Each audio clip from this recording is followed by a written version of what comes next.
Welcome back, everybody. We're talking about Trump and Giuliani and related topics. If you want to call in, 914-636-0110. And I know we have one of our favorite people on the line, Vince. How are you this morning, Vince?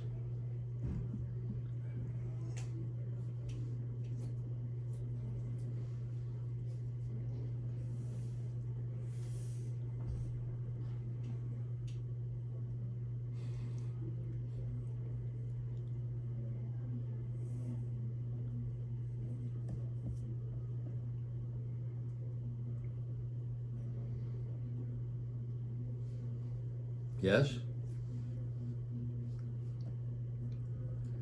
No, he was found not guilty at trial, but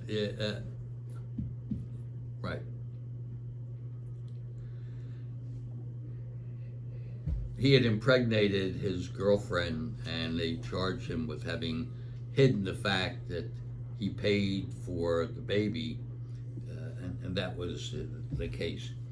But uh, have you ever in your life seen such an attack on the criminal justice system as has been levied since the investigations of Trump started?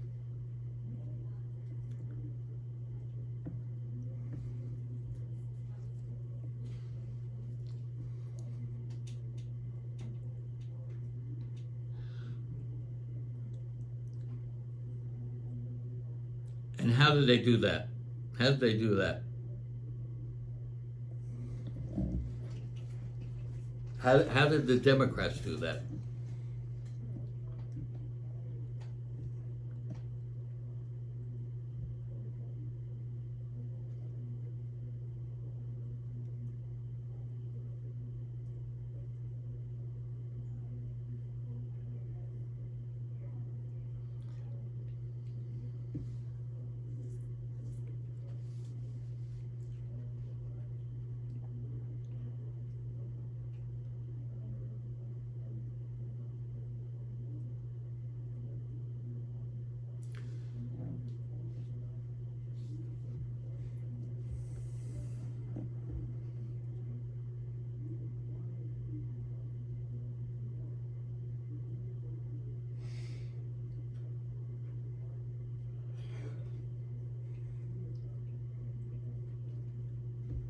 So all the news is fit to print is not true about the New York Times anymore?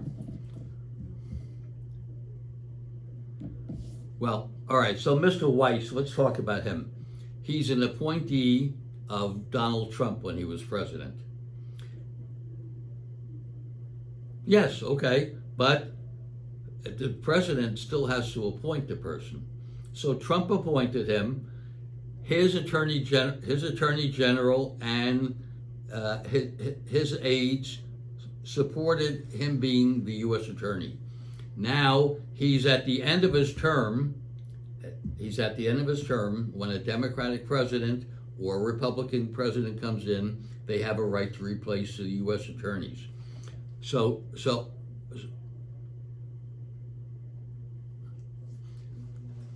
that was actually George Bush.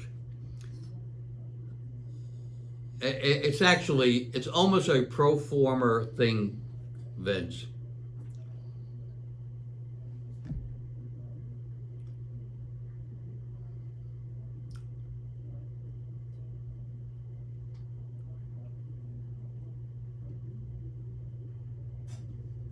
hmm What's the quote? What's the quote? How did Bragg run on prosecuting Trump? And the point is, Vince. Let me talk about that for a moment. If you recall, when Bragg came in, he hired two outside people to come in, including two friends of mine, to oversee the Trump investigation. When they concluded that Trump should be charged on various felonies for business transactions and for his tax violations, Bragg said, I'm not going to go forward with those cases. And they resigned and did it very publicly. So if you say that Bragg was all about prosecuting Trump, Why didn't he follow the advice of the two special prosecutors, special counsel, that he brought in to, in fact, investigate Trump and who recommended prosecuting him?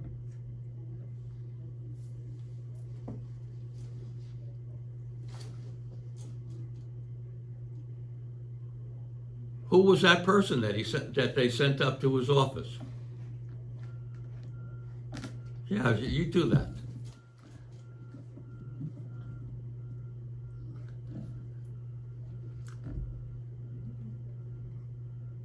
I'm challenging it because we know that it's not accurate to what you're saying, which is why I'm challenging it. There's no such thing as a lowly listener, by the way.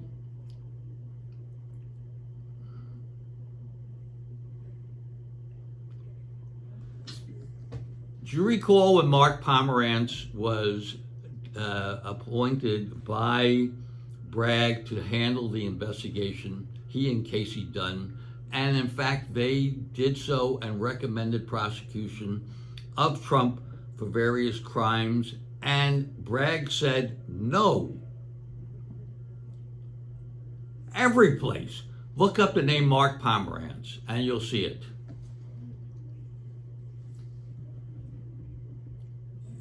Okay, all right. So what is your other point, Vince?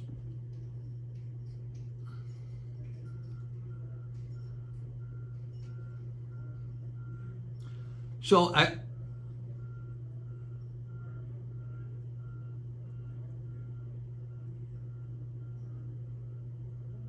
who was it? Yeah, well, let's get back to your earlier point. Who was it that Biden sent up to Bragg's office to convince him to go after Trump? Give us a chance to talk. Oh, yeah, thank God. And who did we get? Who did we get instead? Oh, it is a small gift, all right. Yeah, we had Mitch McConnell. We had Mitch McConnell and the Republicans deny a U.S. president of the right to appoint a Supreme Court judge that he wanted to appoint. The first time ever. Yes, and why didn't they hear it in the normal course? They had 8 months. They had 8 months to consider it. The donkey and the tiger. That's what we're talking about today. All right. Vince, anything else? Because we're coming to the end of the show. I want to... Now, you have a one-way street, and all you want to do is let people understand what you're trying to say. But there's a two-way street here. All right, so we've heard from Vince, and he's told us once again that we don't know our facts. But until he demonstrates facts to the contrary, I think we'll go with what we know. Yes, Hunter Biden is a distraction to get us off of all the things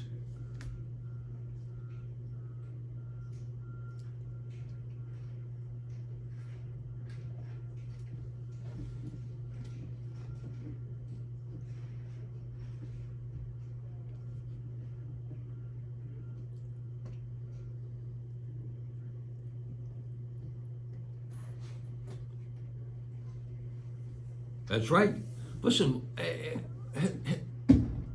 he's not running the country, and historically, every kid benefits from having their parent be an important person. I mean, you can get into college because you're a legacy. You're Jimmy Carter's brother, Billy, who was all he did was like to drink beer, but he was able to get business because he was the brother of President Jimmy Carter. And Hunter Biden is the same distraction by the Republicans, that somehow he is more important than the prosecution of the former president of the United States and the former U.S. attorney.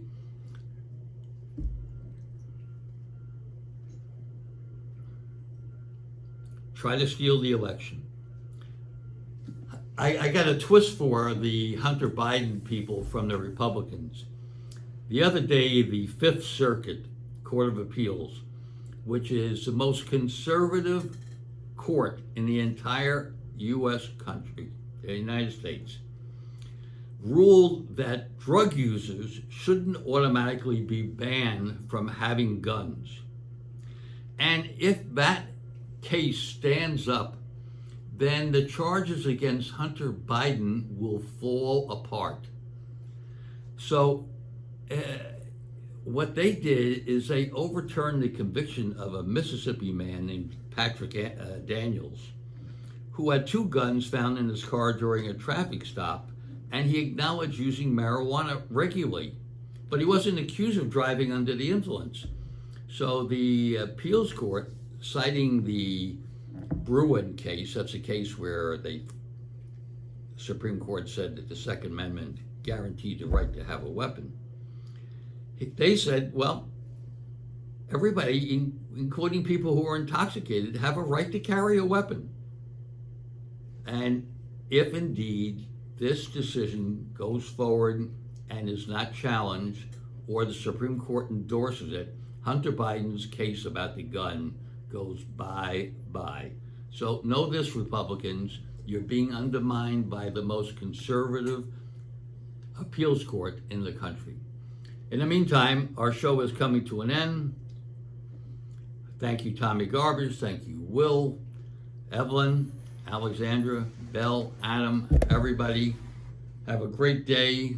We'll see you next week, the beginning of the month.